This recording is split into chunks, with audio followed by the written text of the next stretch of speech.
Olá, boa noite. Já estamos ao vivo aqui no meu Instagram para a nossa live de hoje, que tem como tema Mulheres no Topo, a saga na ocupação de espaços de poder, em que eu vou conversar com a doutora Nara Bueno e Lopes sobre como as mulheres conquistaram esse espaço que temos hoje no poder e o que ainda pode ser conquistado, né? Porque a gente sabe que por mais que as mulheres elas tenho muito espaço hoje na política, no poder, ainda tem muita coisa que pode ser feita, muito espaço que pode ser conquistado e que as mulheres nem sempre estão ocupando os espaços que elas têm direito. E eu queria falar aqui para vocês, mostrei para vocês mais cedo, no Rios, o livro que a doutora Nara escreveu, que é esse aqui, Pequeno Manual das Mulheres de Poder, o que você precisa saber para participar da política brasileira. Então a gente vai falar um pouco dessa saga, vamos falar um pouco dos direitos das mulheres, de como as mulheres às vezes são julgadas, do feminismo que existe, do machismo, né? E vamos conversar sobre vários assuntos. Se você quiser fazer perguntas, você já pode fazer. Vou colocar aqui meu óculos porque eu não enxergo muito bem. E queria saber como é que tá meu áudio, porque naquela live passada o áudio ficou muito ruim, né? E eu queria saber a opinião de vocês aí, como é que tá o áudio. A doutora Nara já tá aqui, que bom que ela já está aqui, já vou convidá-la, né? Para entrar aqui, para conversar com a gente. Tá ótimo, que bom que o áudio tá ótimo. A Manu está dizendo que o áudio tá ótimo, daí falando que o áudio tá ótimo, que bom então. Esperar então a doutora Nara entrar para a gente começar esse bate-papo, essa conversa. Olá, Olá, doutora boa Nara, noite. boa noite. Tudo Que bom? prazer estar com você, Márcia. Que prazer, todo meu. Estava super ansiosa para essa live, a gente já tem programado ela desde janeiro, né? E que bom que Sim, deu certo agora, né, esse mês de março, que é o mês da mulher, né? foi um. Eu cumprimento primeiro, falo um boa noite para o pessoal que está aqui chegando. É um prazer conversar com vocês. E, Márcia, que bom que a gente tem essa possibilidade de conversar um tiquinho nesse mês comemorativo. Boa noite a todos que estão chegando. Que prazer conversar.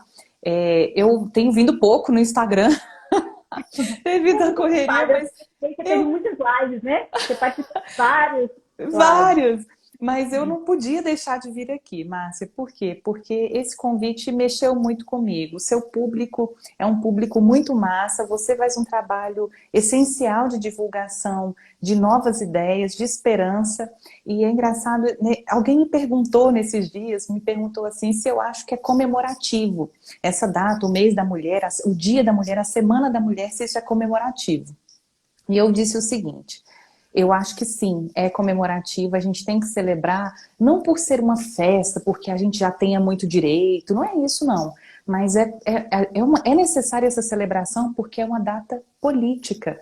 Então, por ser uma data política, a gente tem sim que celebrar, se conscientizar e fazer esse papel que você faz tão bem, que é espalhar boas ideias, espalhar esperança. Que bom. Como é que tá aí o clima em Goiânia, né? Tá bom? Tá chovendinho aqui, tá uma delícia. Aqui em Palmas também, esses dias tem chovido bastante, então tá um clima bom, né? Doutora Uhum. Nara, eu quero falar um pouquinho de você, né? Porque talvez nem todo mundo a conhece, né? Então eu vou falar para o público aqui que está aqui comigo que não a conhece, falar um pouco de quem é a doutora Nara.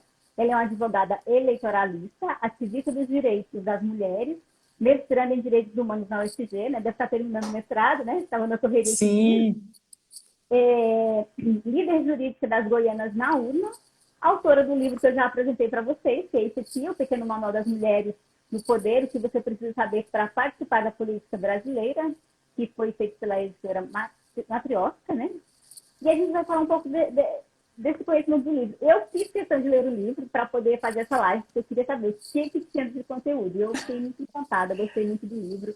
Quero até lhe parabenizar pelo livro, que tem uma linguagem ao mesmo tempo simples, mas profunda, com muito conhecimento. A gente vê que você estudou bastante para falar de tudo que contém aqui. E eu gostei bastante. Eu, como jornalista, eu sempre tenho, a gente tem a obrigação de falar para todos os públicos, né? A Sim. Elaine está falando aqui que o livro é maravilhoso e necessário. Eu concordo. Oh, obrigada, Elaine, sua linda. Obrigada. Porque, assim, realmente, eu estou sendo sincera, eu gostei, porque eu estou estudando muito sobre essa questão da política e me abriu assim, bastante a mente, né? Essa questão de ser feminista, que hoje eu até é um dos temas que eu queria abordar com você, que tem um sentido pejorativo, as pessoas hoje encaram de outra forma ser feminista, né? Confundem o conceito. E aqui explica bem, eu acho que para quem está na política, ou para quem quer entrar mesmo, tem que ler esse livro. É muito bom, eu gostei muito. Parabéns mesmo Oh, pelo livro. E aí eu eu te queria agradeço demais. imagina. E eu queria justamente começar nosso bate-papo, nossa conversa, falando sobre esse livro. Como você surgiu a ideia de escrever esse livro? Eu vejo que você já tem muita bagagem. É uma coisa que nasceu meio que com você, né? Você fala ali de alguns episódios, fala da sua mãe e tal. Então, assim, você já tinha aquilo dentro de si, né? Mas acho que estudou muito mais. E aí acho que foi isso que resultou no livro. Mas eu queria que você contasse. Olha, foi assim, eu decidi fazer esse livro porque você descreveu aí, eu trabalho nessa área. Então, eu me especializei, assim que eu me formei, eu comecei a trabalhar em tudo, porque advogado é assim, a gente começa a pegar tudo. E aí eu me interessei pela área eleitoral, que eu vi que tinha muita pouca gente atuando e umas decisões muito assim, sem pé nem cabeça. Eu disse, nossa, tá faltando gente que entenda disso, deixa eu entender.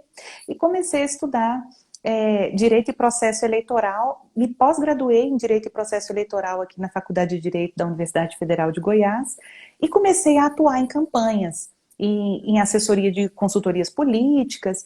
E o que que eu notei, Márcia? Eu notei assim que as mulheres, elas eram muito alijadas. Então, quando na minha atuação eleitoral, começava assim, eu era contratada por um político, um partido, um cabeça de chapa, e as mulheres eram sempre tratadas assim com muito desdém na política.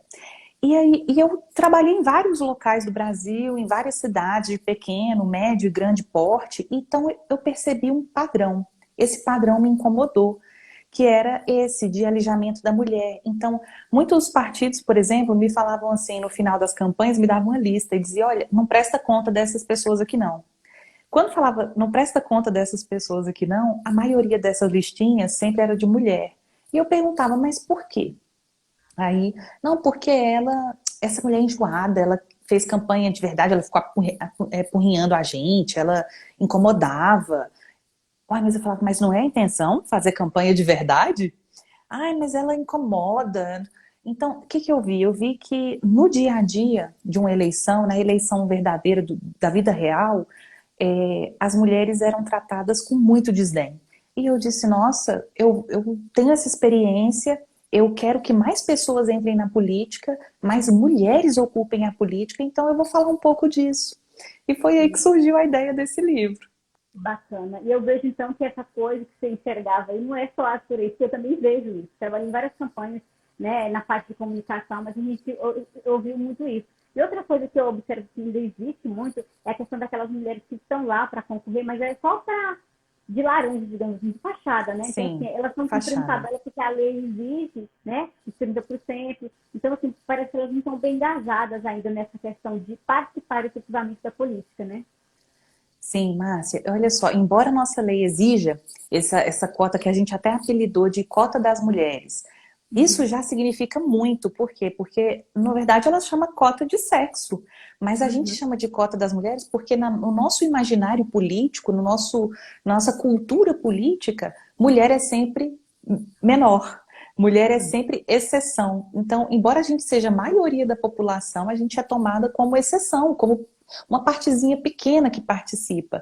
E aí eu me incomodava muito, sabe, com isso. Eu digo, nossa, como eu atuo bastante, e não só durante as campanhas eleitorais, mas em consultoria também em relação a partidos políticos, a candidatos. Então, isso me incomodou muito. E me incomoda essa percepção do senso comum de que mulher não se interessa por política. Para você ver, tem um movimento chamado Movimento de Transparência dos Partidos. E esse movimento, ele ranqueia os partidos políticos, é bem interessante. Uhum. E foi constatado que nós temos cerca de 40 a 44% de mulheres filiadas aos partidos políticos sem nenhum tipo de grande programa, de cota partidária, de campanhas institucionais, para você ter noção, né, para o nosso público ter um exemplo. Agora, nesse último ano, é que houve mais campanhas institucionais para que mulheres participassem mais da política. Antes disso não havia. E mesmo não havendo, olha que interessante, a gente já era 40 e tantos por cento. Então, mulheres se interessam por política, sim. O que é muito difícil é que dentro dos partidos políticos, as mulheres não têm espaço. Então, a gente até filia, mas chega no partido, não tem espaço. Como não tem espaço, como é que faz? Então, o partido prefere encontrar mulheres laranjas, que são pegas no laço, a gente brinca, né? Não sei se aí no Tocantins também, mas aqui a gente brinca que aqui no Goiás a gente fala que é pega no laço. Acontece por aqui também, né? Eu acho que eu percebo assim, que existe um pouco disso também.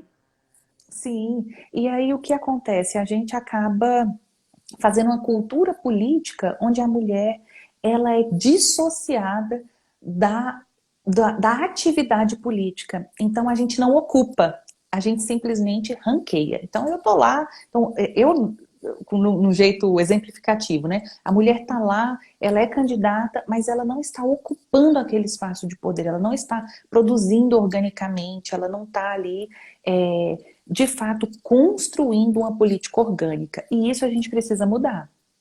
Eu vejo que não há mesmo esse interesse, não sei se só dos homens, ou até das mulheres também que já estão na política, né? Eu comentei na live da segunda-feira, que eu estava conversando com a Coronel Rosa sobre isso, que eu vi um deputado, eu esqueci o nome dele aqui agora, que ele lançou uma campanha no Dia da Mulher, seja candidata.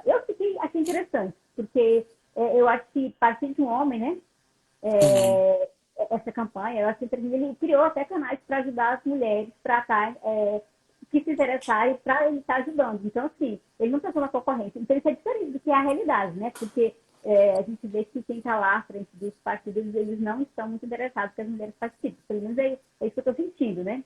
Por isso que tem essas mulheres laranjas, não é isso? Então, E olha, pode falar, pode falar. Não, por favor, conclui. Abrir um parênteses aqui, era o seguinte, porque eu li hoje uma matéria que me chamou a atenção, que um estudo foi feito pelo cientista Jonathan Omola, da Universidade Harvard, no Texas, e que ele pesquisou em 12 países, analisou 57 eleições, e ele verificou, analisando 7.770 promessas de campanha, que as mulheres elas têm mais tendência a cumprir as promessas do que os homens, né? Então, ele achou, inclusive, teve uma candidata, né, uma política sueca, que bateu o recorde, que ela cumpriu 91% do que ela prometeu, né? Por outro lado, teve um político austríaco que ele não cumpriu mais que 28% do que ele prometeu. Então, assim, de certa forma, é uma pesquisa que não foi feita em vários países, né, 12 países, então mostra, de certa forma, que as mulheres, né, são uma opção na política, né? Sim, e nós temos quando nós ocupamos de fato, então se a gente for olhar as nossas atuais parlamentares, as pessoas que já passaram pelo executivo, as mulheres em especial são políticas que cumprem muito.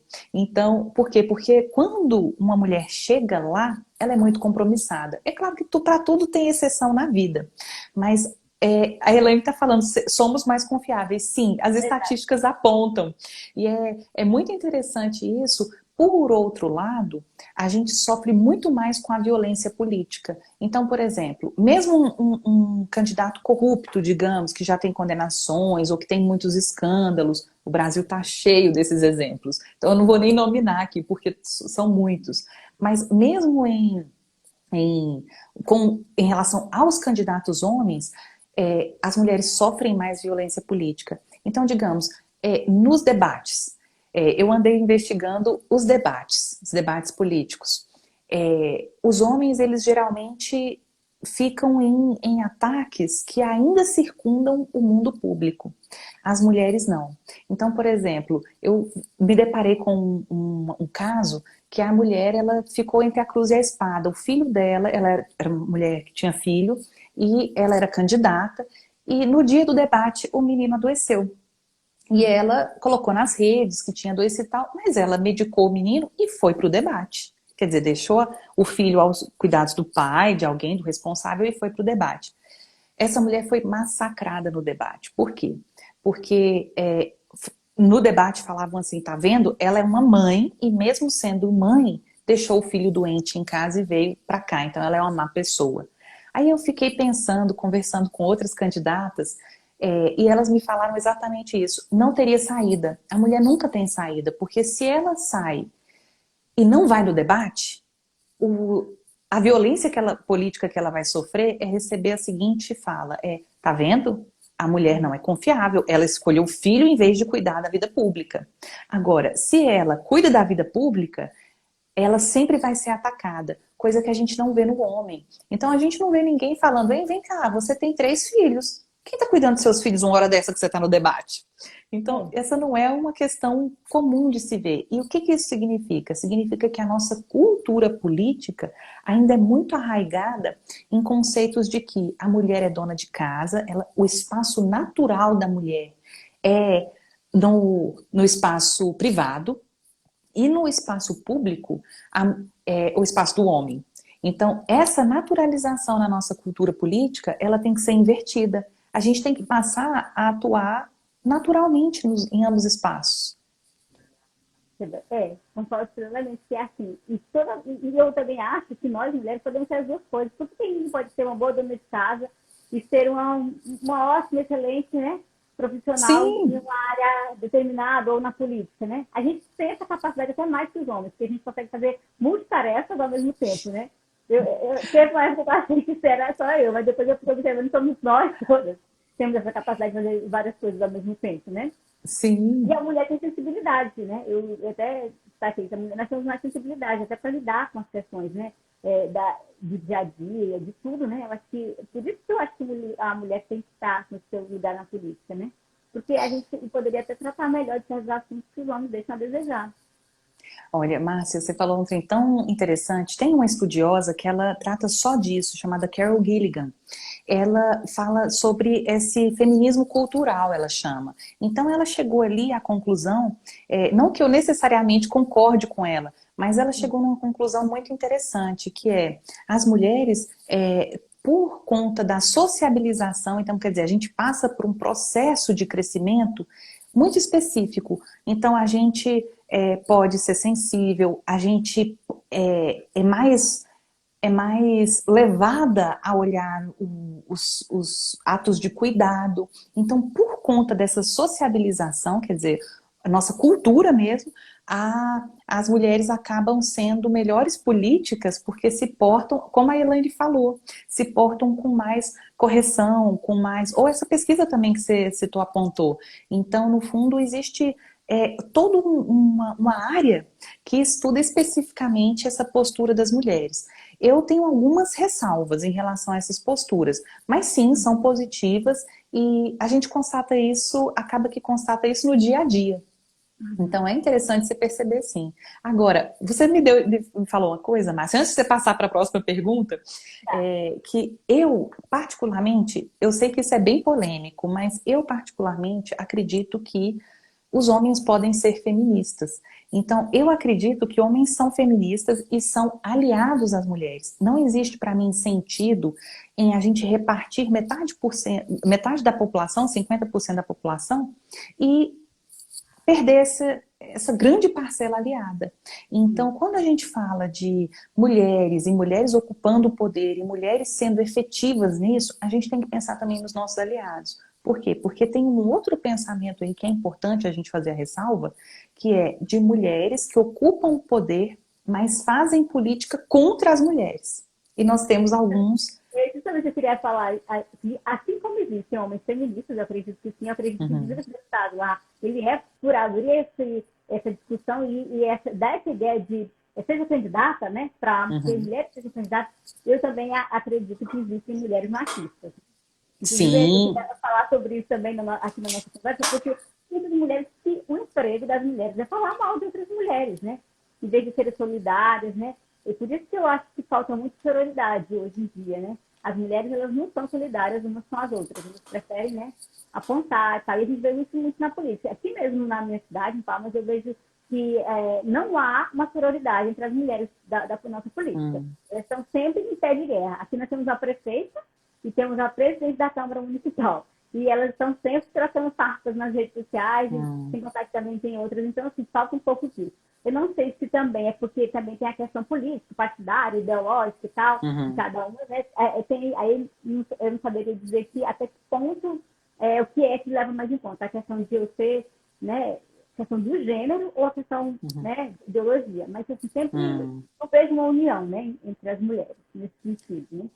Sim, pode falar, pode concluir.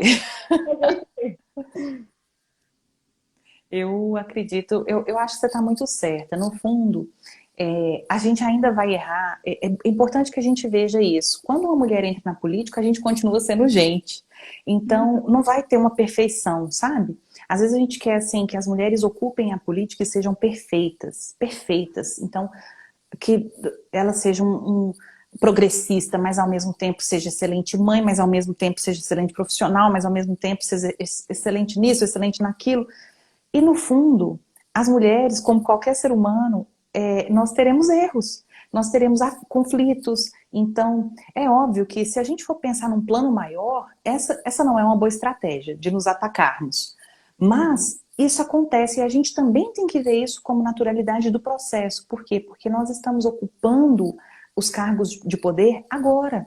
É muito recente essa ocupação. Então, é óbvio que vai ter esse conflito. Eu acho importante, assim, embora esse conflito seja natural e dentro de uma democracia seja até desejável. Esses conflitos, eles são desejáveis numa democracia. Tem uma estudiosa chamada Chantal Mouffe, que eu curto muito, ela é uma cientista política belga, e ela diz assim que a gente tem que começar a tratar a política, essa disputa política, como natural da democracia, e além de natural na democracia, desejável. Por quê? É como se a gente estivesse fazendo esporte. Pensa, no esporte, eu já fiz muitos esportes na minha vida, eu curto bastante. Então, digamos, na capoeira, no karatê, você enfrenta o seu oponente, você conflita com ele, às vezes você ganha, às vezes você perde, e no final existe o espírito esportivo, você dá a mão, cumprimenta. No xadrez também é assim, eu também pratico xadrez, então no xadrez é assim, você termina e dá a mão. Então, é um espírito esportivo. Aquela pessoa que termina uma partida de xadrez, ou uma luta, ou uma roda de capoeira, e tá muito puta, e xinga, e sai inimiga dos outros, você fala, nossa, essa pessoa não tem espírito esportivo.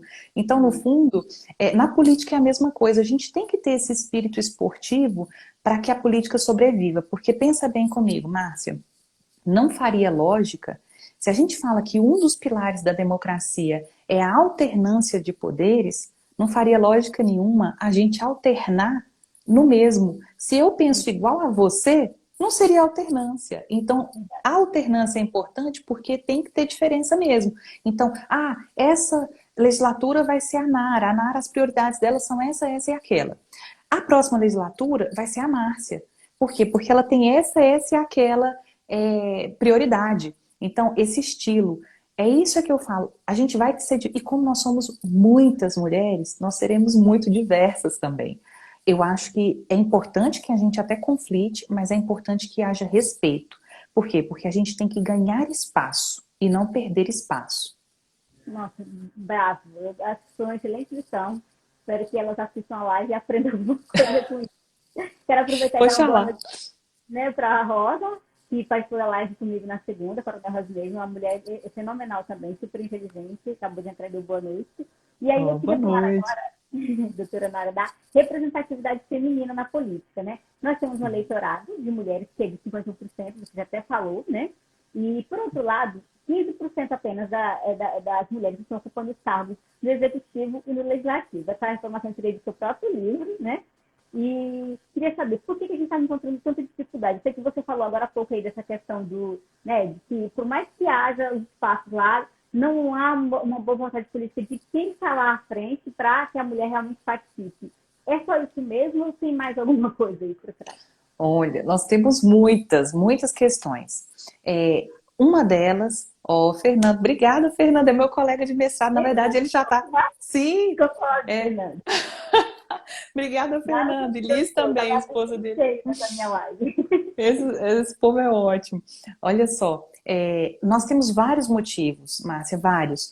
Dentre eles, a sociabilização da mulher, que é essa cultura que a gente é criado. Então, a gente é criada para ficar dentro de casa. Uma boa mulher, ela não pensa nos problemas coletivos. Uma boa mulher a gente ainda tem essa criação, esse resquício.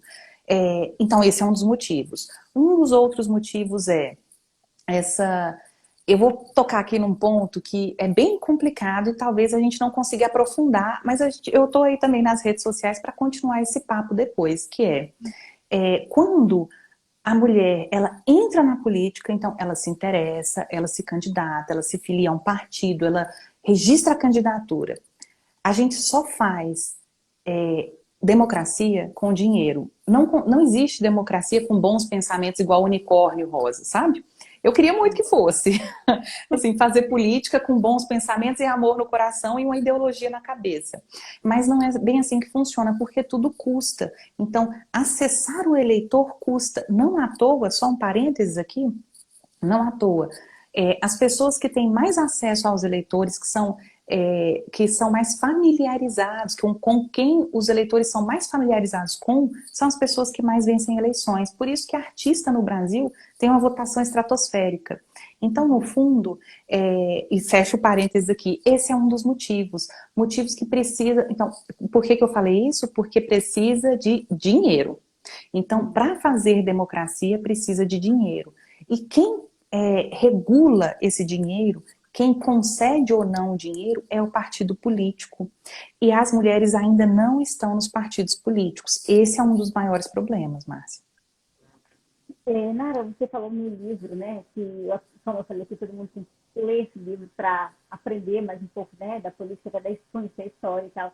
E aí você faz um apanhado, né, fala sobre a democracia, começa lá contando como que surgiu lá na Grécia, né, Revolução Norte-Americana, Revolução Francesa, fala da ditadura aqui no Brasil de 1964 e fala de mulheres, né, de mulheres que desbravaram essas ideias, né, para que hoje a gente tivesse esses espaços que nós já temos, né, de poder, mulheres que derrubaram estigmas de que mulher não pode participar da política, né, e me fala um pouco disso, né, como que nós podemos absorver essas informações que essas mulheres deixaram para a gente, para que a gente tome isso para nós e possamos ocupar mais nossos espaços, né?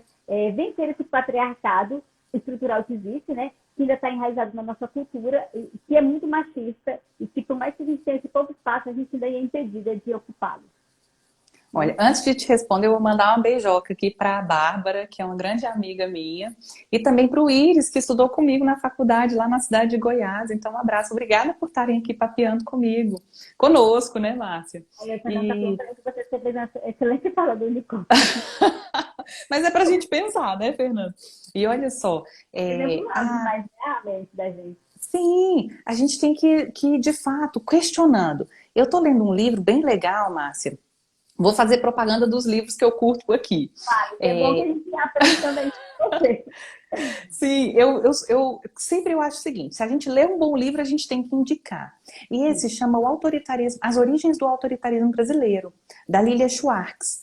E ela diz assim, que é mais importante, às vezes, a gente perguntar do que qualquer outra coisa. Então, quando a gente questiona, a gente está resistindo. E por que mulher precisa resistir? E aí eu vou pegar uma ideia da Márcia Tiburi.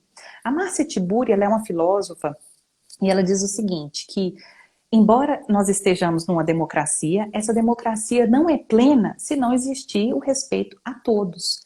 E essa democracia, ela não está se sedimentando, né, se fortalecendo, por conta da ausência também das mulheres e das outras minorias políticas. E aí ela fala que minoria política é toda aquela pessoa que está em um espaço de resistência, lutando contra uma hegemonia.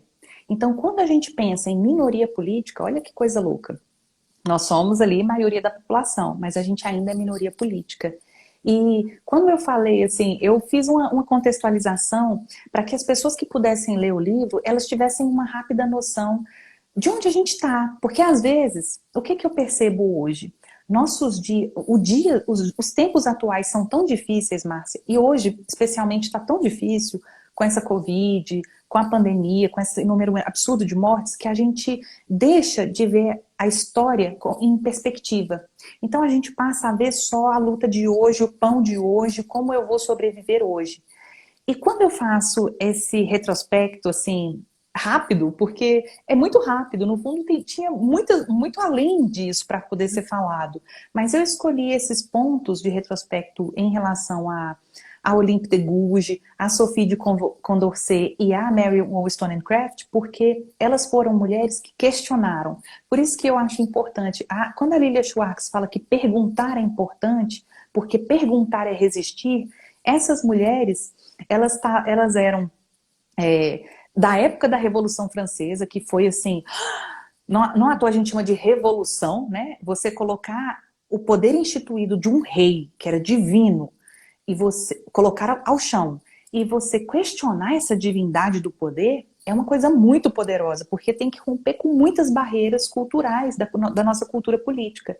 E elas estavam nessa época, e o interessante é que mesmo elas estando nessa época, em outras épocas também a gente tem feministas espalhadas, né, durante a nossa existência, mas falando especificamente dessa época, é porque, embora fosse uma época de rompimento, mulher mesmo assim não era gente. Então a gente vai romper. Todo mundo agora é humano. O homem tem liberdades e direitos e pode atuar na política. Mas mulher não, porque mulher não é gente. E essas 3 mulheres e várias outras, elas tiveram a coragem, a audácia, eu até diria, de questionar o status quo e falar, olha, mas eu acho que se eu posso subir ao cadafalso, quer dizer, se eu posso ser condenada à morte e ter minha cabeça decepada, eu posso subir à tribuna, eu posso ser responsabilizada por aquilo que eu falo politicamente, mas eu quero falar, eu quero ter o direito de falar e atuar na política. Então eu achei isso muito poderoso, por isso que eu optei por trazer, para fazer um pequeno retrospecto mesmo, porque no fim a gente está tão ligado no momento atual que a gente esquece que, embora não seja um desenvolvimento contínuo, a história, o nosso adquirir de direitos, né, o nosso gozar de direitos no mundo, embora não seja contínuo, ele existe, ele tem aí alguns movimentos. Então é importante que a gente também coloque em perspectiva isso. Eu acho interessante porque às vezes a gente não tem nem ideia de como foi difícil, né? Até para valorizar as conquistas que nós temos hoje, porque pode até parecer assim pouco, mas não é. Tipo assim, naquela época, nossa, era muito mais complicado. Tem até um trecho no livro que você fala da Mary, né? Que, inclusive, ela foi, né, uma escritora que viveu no século XVIII, 17, 18, não lembro. 18, salvo engano, porque 1700 e lá vai pouquinho. Então, assim, considerada, inclusive, fundadora do feminismo, né? Do movimento feminista. E que naquela época da Mary, você fala que a melhor alternativa de vida que uma mulher poderia ter era encontrar um bom casamento, né? Eu lembro que quando eu era pequena, eu tinha uma amiga que falava justamente isso. Ela falava que deveria casar para ter um marido para sustentá-la, né? E eu pensava, eu não quero isso para mim. Eu quero estudar, eu quero ter meu próprio salário, meu próprio emprego. Não quero depender de ninguém. E graças a Deus, eu consegui fazer isso, né? E ela fez justamente o que ela tinha plano. Casou e não estudou, não trabalhou, teve filhos. Tipo assim, não tem muito tempo, né? 20 anos atrás. Mas eu vejo que ainda hoje, será que dá assim, mulheres que pensam assim? Ou as mulheres elas são mais com a mente mais ampla, elas pensam mais em seios, assim, independência financeira, profissional, por mais que pensem também de formar família, ter um casamento, enfim. Olha, é muito massa essa sua pergunta e a gente poderia fazer uma live só dela, sabe? Porque eu vi aqui que entrou, por exemplo, a Leteia. A Leteia e o Fernando também são pessoas lá do Direitos Humanos, do meu mestrado, e estudiosos, competentíssimos, e eles estudam, o Fernando especificamente estuda as mulheres, aliás, as mulheres não, mas o trabalho.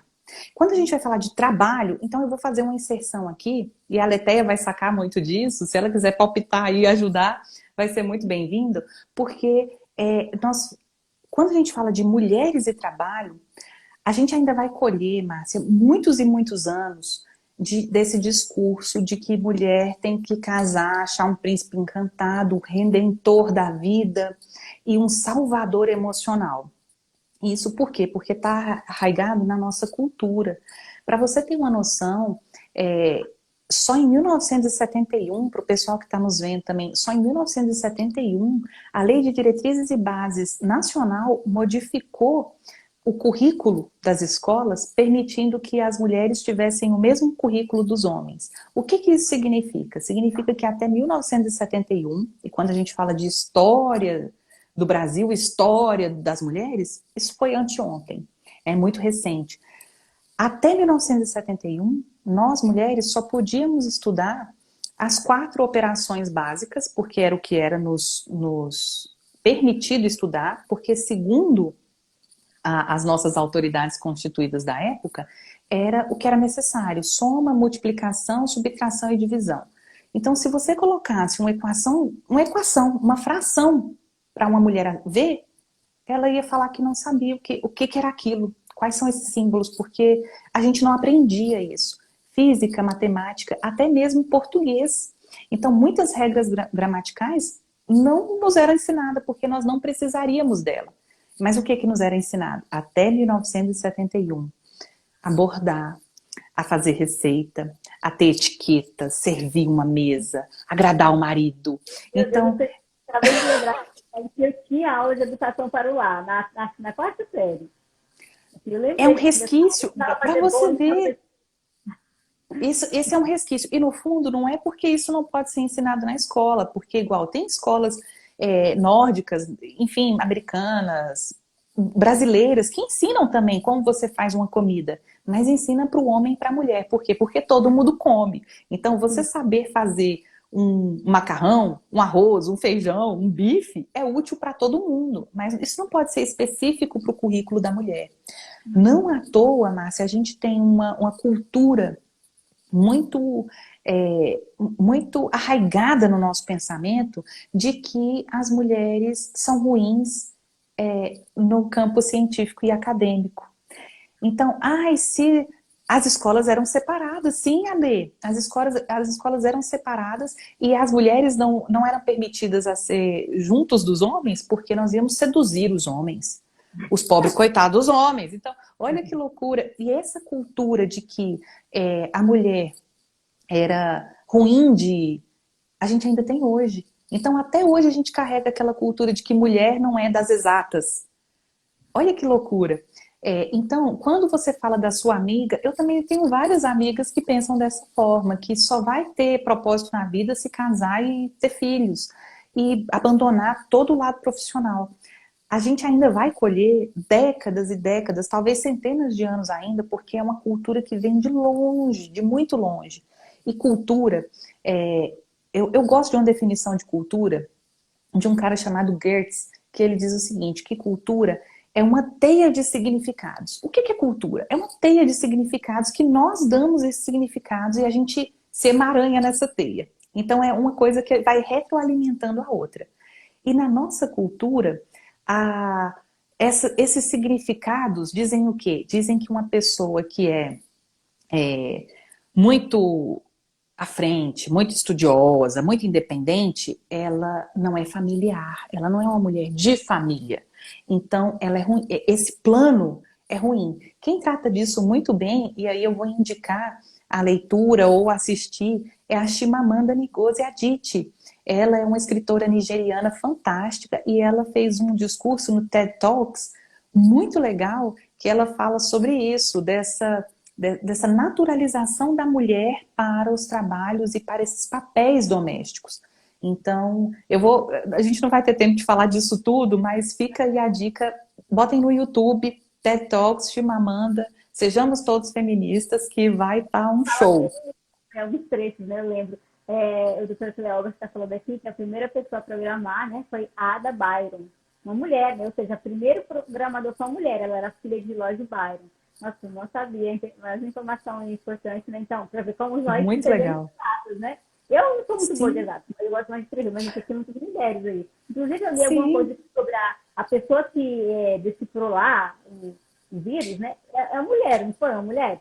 Sim, a equipe... Mas assim, foi uma mulher que descobriu aí aquele mundo de dados, né? Sobre a questão do coronavírus. O DNA, o RNA do vírus. Sim, assim, né? E olha que interessante, a equipe brasileira de ponta desse estudo é comandada por uma cientista negra. Então, eu não me recordo aqui agora o nome dela, mas pesquisem, meninos, porque compensa. E a gente realmente tem que saber disso, que essas barreiras que a gente se coloca, ou que são colocadas para a gente pelo patriarcado, pela hegemonia masculina, elas estão aí para serem rompidas. Isso mesmo. Em 2018, nós tivemos o dobro, né, do número de mulheres eleitas, né? São dados também que eu peguei no seu livro, né? Saltamos de 7% para quase 15% na Câmara dos Deputados, ou seja, de 503 cadeiras, né, 76 são ocupadas por mulheres, né, por deputados federais, né? Também houve um aumento no Senado, de 81 senadores, 11 são mulheres. Você considera que esse avanço que houve, né, foi devido a quê? A cota das mulheres? Sim, olha que interessante, devido a dois motivos. Um é a efetivação da cota das mulheres. Mas aí você fala assim, Nara, mas a cota das mulheres não é de 2018, ela é lá de 97 e só foi sendo assim implementada mesmo em meados de 2005 para frente, 2004 para frente. Então, qual foi o real motivo? O real motivo, e aí a gente volta lá naquelas das primeiras perguntas, foi a possibilidade de mulheres receberem recursos. Por quê? Porque até a campanha de 2018 era aquela lei para inglês ver. Você leva, como é que é? Ganha, mas não leva. A gente até 2018 ganhou, mas não levou. Porque existia sim a lei determinando a cota de registros eleitorais nas campanhas para cada partido ou coligação, mas não existia obrigatoriedade para o dinheiro. Então, o dinheiro não chegava na candidata. Olha que interessante. Em 2018, houve uma decisão do STF na ADI 5617, onde o STF decidiu assim, olha só que coisa mais doida. O STF tem que decidir que se existem 30% de mulheres, 30% dos recursos tem que ir para essas mulheres. Parece tão óbvio, né? Mas em tempos de corte de direitos, de retrocessos de direitos, e principalmente de tolhimento de direitos para minorias políticas, a gente tem que dizer o óbvio. Então, a partir dessa decisão do STF de que... por quê? Porque na reforma eleitoral, na mini reforma eleitoral, não sei se vocês lembram dessa história, os deputados e senadores votaram e aprovaram que o valor de recursos destinados às mulheres seriam de 5% a 15%. Olha que loucura. Então, a gente teria 30% de candidatas, mas os recursos ficariam em 5% e 15%. Quer dizer, alguma coisa errada não está certa. E aí foi através dessa decisão do STF que falou, não, se a gente tem 30% de mulheres, serão 30% de recursos destinados a essas mulheres. E aí a gente percebeu, Márcia, que justamente nesse ponto, então, tratar de dinheiro é muito importante numa democracia. Dinheiro faz a diferença, porque a partir dessa decisão, as mulheres passaram a ter mais envergadura, mais investimento nas campanhas, e aí demos um salto de 50%. Mas quando a gente fala assim, nossa, deu um salto de 50%, agora tem mulher pra caramba. Não, não tem não. Você bem falou, bem lembrou aí que nossa média é de 15%. Goiás ainda está bem atrás. Aqui, a nossa Assembleia Legislativa é menor que 5%, é 4,80 e poucos por cento a ocupação, que de 41 deputados, só 2 são mulheres. Nossa, né? Olha, você tem base. A Câmara da capital aqui também é de cerca de, acho que um pouco mais de 5%. Então, de 5 mulheres. Pois é. 24 são mulheres, né? É muito pouco, é muito pouco. Então, aqui de 35, 5 são mulheres. Quer dizer, ainda é menor ainda. É menor. Então, o que a gente precisa observar? Precisa observar que essa correlação de representação no parlamento, nos meios de poder, e aí a gente pode falar muitas coisas. Essa semana agora saiu um dos novos índices do IBGE feitos em 2019. E eles são muito complicados aí são doídos de serem analisados. Por quê? Porque saiu o que a gente já sabia, que mulheres ainda ganham 75,6% de um homem. Então você pensa, uma mulher, ela exerce a mesma função. Nomine essa função na cabeça, qualquer que seja. A média em Goiás é que esse valor seja R$ 560 ao mês. Então, digamos, se um homem e uma mulher são caixa de supermercado, a mulher ganha menos. Que tipo de justiça existe nisso? Se um homem e uma mulher são administradores de uma empresa, a mulher ganha 75%, quer dizer, e o homem ganha 100% do salário. Isso não está certo, isso não é democrático. Então, quando a gente vai olhar essas desproporções, e elas não estão só na política, por isso que eu estou citando essas outras. Por exemplo, em Goiás, mas no Tocantins é a mesma coisa. Em Goiás e em Tocantins, a direção, cargos de direções de empresa, são só 1/3 ocupado por mulheres. Agora pensa, se as mulheres são maioria da população, se as mulheres são mais qualificadas que os homens, estudam mais, têm mais qualificação profissional que os homens, por que que elas não estão nesses cargos de direção? Quer dizer, isso é incompatível. E toda desigualdade e incompatibilidade não é democrática. Então a gente tem que repensar esses tipos de índices e fazer esse exercício de repensar não só na política, mas no nosso dia a dia. Não é só institucionalmente, ou cobrar do governo, ou cobrar das empresas, não. Mas no nosso dia a dia. Você no seu dia a dia, você privilegia a igualdade entre as mulheres? Você atua para diminuir essa desigualdade que existe? Se você está respondendo para si mesmo que não, é a hora de mudar. Se você está respondendo sim, então vamos formar redes. Vamos fazer essa rede de cultura pela mulher. Isso mesmo. Agora eu vou tocar naquele assunto de ser feminista, né? Que como eu falei naquele momento, né, no começo lá da nossa conversa, está muito sendo surtado, né? Eu vejo que, talvez por conta dessa polarização de esquerda, direita, as pessoas não têm assim, essa real noção do que é o ser feminista e veem de forma negativa. Você enxerga dessa forma? O que você teria a dizer sobre essa questão? Esclarecer para as pessoas o que realmente é ser feminista. Olha, eu fico muito triste, sabe, Márcia, quando as pessoas falam assim, eu não sou feminista. Se eu vejo uma mulher falando isso, até esses dias atrás eu li uma teórica dizendo, você não é feminista. Não, por quê? O que tem de errado com você? Por quê? Porque uma pessoa feminista é uma pessoa que acredita na igualdade. Então, na igualdade política, social e econômica entre os gêneros. Então, e sim, hoje essa polarização de direita, esquerda, progressistas versus conservadores, a gente vê que quase que o feminismo ficou restrito às searas progressistas. E os conservadores acham que feminista é uma coisa horrorosa. Mas veja bem, se a gente for olhar, isso também é uma falta de conhecimento político muito grande da nossa população. E quando a gente não tem conhecimento, a gente tem um povo altamente manipulável, que é o que acontece hoje. Porque, por exemplo, se a gente for olhar o que é um conservador, o que é uma pessoa liberal conservadora, e a gente não vai conseguir falar tudo aqui o que deve, eu já tenho essa plena consciência, porque é um assunto que só por si só já valeria um papo de 1 hora.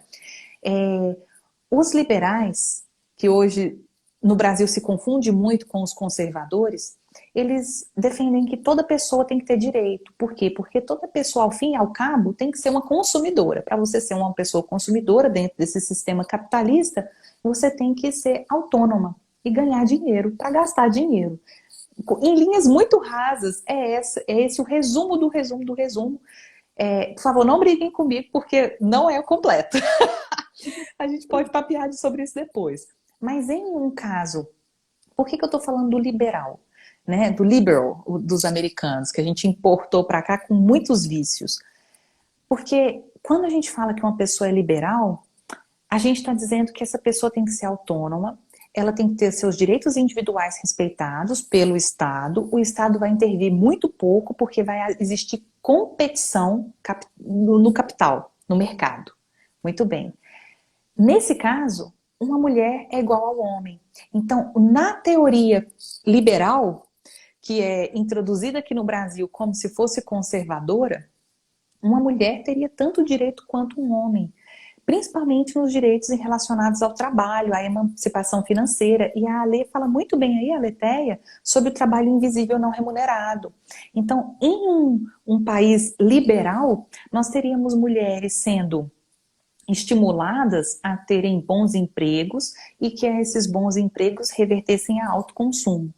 Muito bem. E por que aqui no Brasil foi tão deturpado? Porque essa manipulação que houve desses conservadores que introduziram essa teoria mais liberal, eu diria assim, ela foi corroída com alguns elementos que são altamente tóxicos. Por exemplo, o discurso do ódio. Então aqui, a direita conservadora ataca o feminismo porque acha que lugar de mulher conservadora é na cozinha de casa.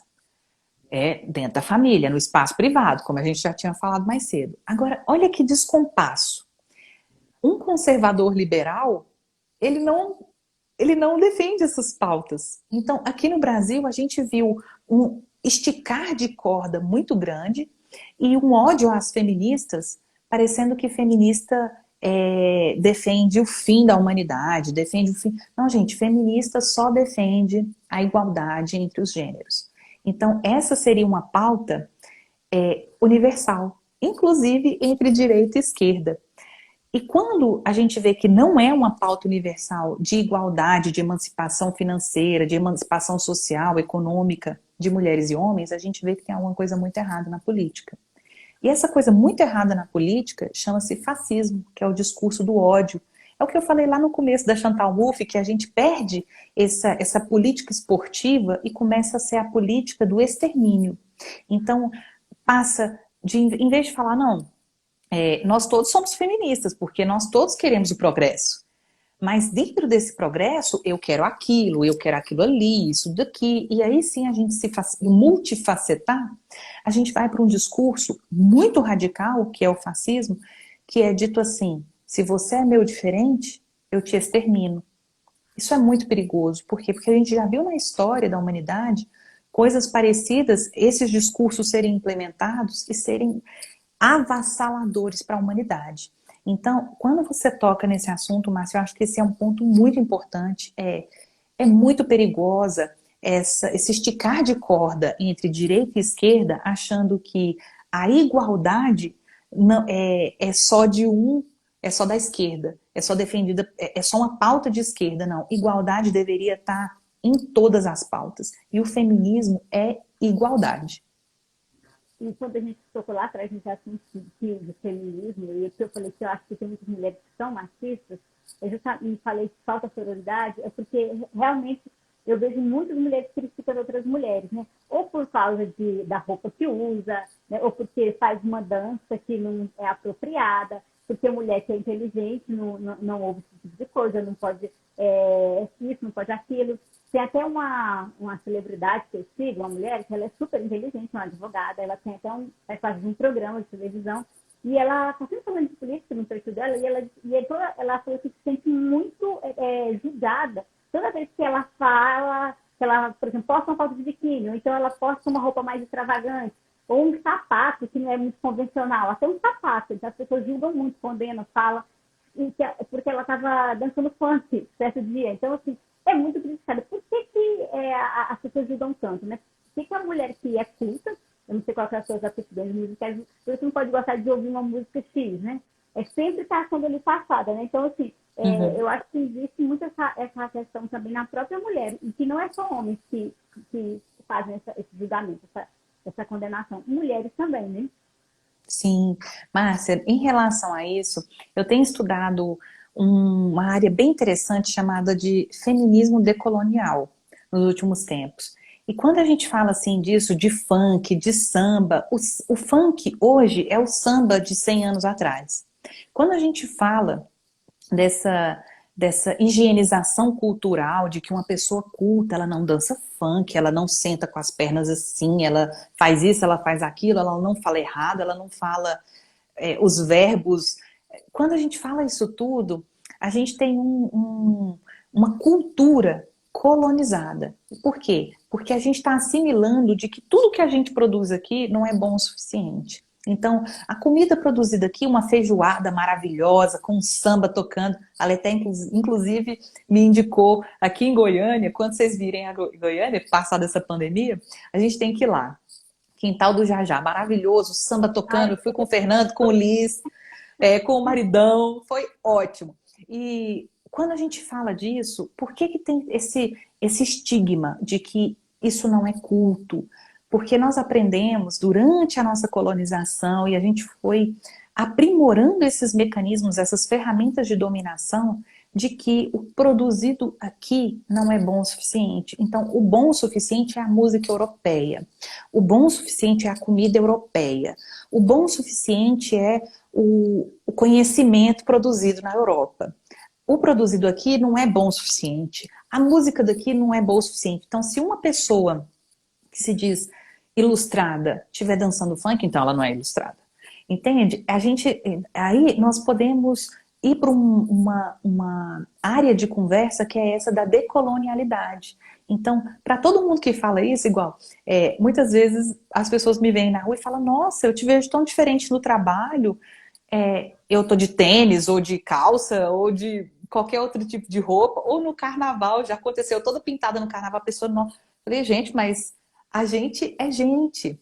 E a gente tem que aprender a descolonizar os nossos pensamentos. Quando existe esse estranhamento, e esse estranhamento eu tenho, você tem, todos nós temos, porque é da nossa cultura, a gente tem que se observar e falar, onde nesse estranhamento que eu estou tendo com relação ao outro, e principalmente com relação à outra, né, a mulher em especial, quanto desse estranhamento é de fato um estranhamento meu, natural meu, ou de fato é um estranhamento que me foi introjetado através de uma cultura de assimilação de que o daqui não é bom, de que só é bom uma coisa europeia, nórdica, americana. Então, quem fala disso muito legal é a Lélia Gonzalez, ela fala disso com muita propriedade, e também tem da área da literatura o Ariano Suassuna, ele tem umas tiradas, né, umas tiradas ótimas em relação a esses americanismos que a gente acaba se impondo por assimilação cultural.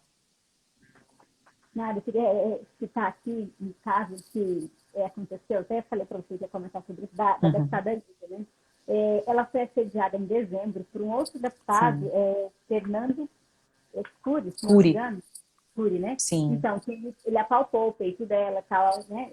Em plena sessão e tal, e isso gerou um monte de polêmica. E eu não sei se você sabia da história, eu estava vendo a entrevista dela, que ela falou que antes que isso acontecesse, estava circulando lá no plenário um vídeo que ela tinha postado nos stories, de que ela fez uma dancinha de funk com pijama. Então, assim, o fato dela ter feito isso parece que abriu na mente dele que ele daria liberdade para ele fazer esse tipo de coisa. E, assim, o assédio, né? Eu até pontuei aqui que eu queria questionar com vocês se num plenário de uma Câmara, de uma Assembleia Legislativa, como foi lá em São Paulo, né? Um deputado faz isso, né? Imagine no ambiente de trabalho comum, no dia a dia das mulheres. O fato dela, ou vestir uma roupa mais assim, ou assado, ou porque ela dançou lá e foi lá nos stories dela, que o homem se sente com liberdade para chegar lá e apalpar e tudo mais, como se tipo assim, eu estou disponível, né? Então, assim, eu queria que você comentasse sobre essa questão aí que ainda acontece muito no dia a dia das mulheres, né? Sim, olha, Márcia, quando você me falou disso, eu fiquei com uma tristeza tão grande no coração, porque essa podia ser, sim, um caso isolado, só da Isa Pena, da deputada, numa situação extremamente extraordinária, mas não é. É uma situação do nosso dia a dia. Por exemplo, eu tenho uma grande amiga que ela corre, ela é uma corredora muito massa, ela é triatleta, então ela corre e ela, nessa pandemia, ela correndo na rua, porque ela sempre treinava em outros lugares, ela correndo na rua por conta das posturas de segurança, e ela sempre leva cantada, então carro que para e fala imoralidades, e aí ela fala, ela xinga de volta, porque ela é faladeira, ela xinga de volta, e aí o cara, nem é baranga, não sei o quê, aquele despeito, e isso é uma violência tão grande, mas eu tô dando um exemplo, como é um exemplo da Isa. Mas esses exemplos que a gente vê no nosso dia a dia, uma olhada invasiva, violenta, uma cantada indesejada, porque veja bem, esse tipo de atitude, a Isa Pena e a minha amiga e tantos outros exemplos que vocês podem estar passando pela cabeça, estavam em locais e não estavam abertas à paquera. Uma coisa, tem gente que fala assim, esses macho escroto, que o nome disso é macho escroto, eles viram e falam assim, ai, ficou chato o mundo, a gente não pode nem mais elogiar uma mulher. Não, pode sim. Se você estiver paquerando com a mulher, se ela estiver paquerando contigo, sim, numa paquera consensual, em um lugar onde existe uma conexão sexual entre duas pessoas, não tem problema nenhum. Agora, se você se acha no direito de dominar a outra pessoa ou invadir o espaço dela, de intimidade dela, simplesmente porque você é homem e ela é mulher, não importa se ela é bonita, se ela é feia, se é alta, se é baixa, se é gorda, se é magra, todas as mulheres já passaram. Eu me arrisco a dizer aqui, fazer uma generalização, que eu sei que não é muito científico, mas eu me arrisco a dizer de que todas as mulheres já passaram por um desconforto desses. O da Isa Pena é esse desconforto extremo de um deputado se sentir no direito de apalpar os seios dela por trás durante uma sessão na Assembleia. Então, é o extremo do extremo, é o impensável, é o inaceitável. Então, primeiro, eu tenho todas as minhas energias, boas energias e os meus bons pensamentos para a deputada Isa Pena, porque eu sei que não é fácil o que ela está passando. E mais que isso, a gente tem que modificar essa cultura do abuso. Quando a gente fala de cultura do estupro, a gente está falando disso. A gente está falando de uma mulher que não pode andar na rua e sair de sua faculdade e andar por 5, 6 quadras mal iluminadas, porque a iluminação pública é ruim, mal, enfim, com pouca segurança pública, porque ela vai ter medo de ser estuprada. Então, muitas mulheres deixam de estudar, deixam de sair, deixam de legislar, deixam de atuar, deixam de fazer o esporte, deixam de tanta coisa, porque no fundo é o medo de ser submetida à dominação do homem. Então, quando a gente fala de cultura do estupro, a gente está falando disso. E a Isa Pena, ela foi vítima dessa cultura do estupro. Não, Nara não chegou no estupro. Não, não chegou no estupro. Mas essa cultura do estupro é justamente a cultura de que o corpo nosso não é nosso. O nosso corpo é para o deleite do homem. E isso tem nome, é cultura do estupro. Então, eu acredito que esse caso pode ser sim paradigmático, né? Pode servir de um divisor de águas, porque a gente realmente tem que repensar essas fronteiras do corpo da mulher e de quem decide. Nós temos que ser donas dos nossos próprios corpos. Isso mesmo, e a gente pode ser o que a gente quiser, né? Tanto na Sim. vida comum como na política. Doutora Nara, a conversa foi tão boa, tão boa. Eu agradeço. Né? Já estamos chegando a 1 hora de live. E aí eu vou para você fazer suas considerações finais aí sobre o nosso assunto, falar alguma coisa que você não falou e que queira reforçar, né, para a gente poder encerrar a live. E quem sabe a gente faz uma outra futura para falar de outros assuntos, né? Eu vou adorar. Eu amei o convite, obrigada por essa troca. Eu amei os comentários aqui. Eu tentei ler assim, os comentários mais rapidamente, mas depois eu vou ler com calma. E vou convidar a todos para me seguir lá no meu Instagram também, para a gente continuar conversando, para vocês adquirirem esse livro aqui, tem lá na Matriosca. E eu acho que o mais. Eu recomendo bastante livro. Obrigada. Quando eu fui comprar o livro, eu procurei que em Palmas nas livrarias, mas eu pedi pelo site, então vocês podem pedir, chega rapidão e leiam, que vale muito a pena. Eu agradeço e agradeço essa oportunidade. No fundo, eu quero só conclamar a todas as mulheres. Vamos ocupar? Vamos ocupar a política, os espaços de poder, os espaços de decisão. Vamos ocupar com amorosidade. Vamos ocupar, meninas, vamos ocupar todas. Isso mesmo. Eu espero que quando passar a pandemia a gente possa se conhecer, ou eu vou a Goiânia, ou você vem a Palmas, né, para a gente poder conversar pessoalmente. Foi um prazer te conhecer. Eu que agradeço. Falando já desde o final do início do ano, foi muito bom. Você é uma pessoa muito bacana, já dá para perceber por aqui mesmo. Tem muito que aprender com você. Vamos manter contato, tá? É recíproco, Márcia. Por disponibilizar seu tempo, sei que você estava muito ocupada, com muitos compromissos. Com todo prazer.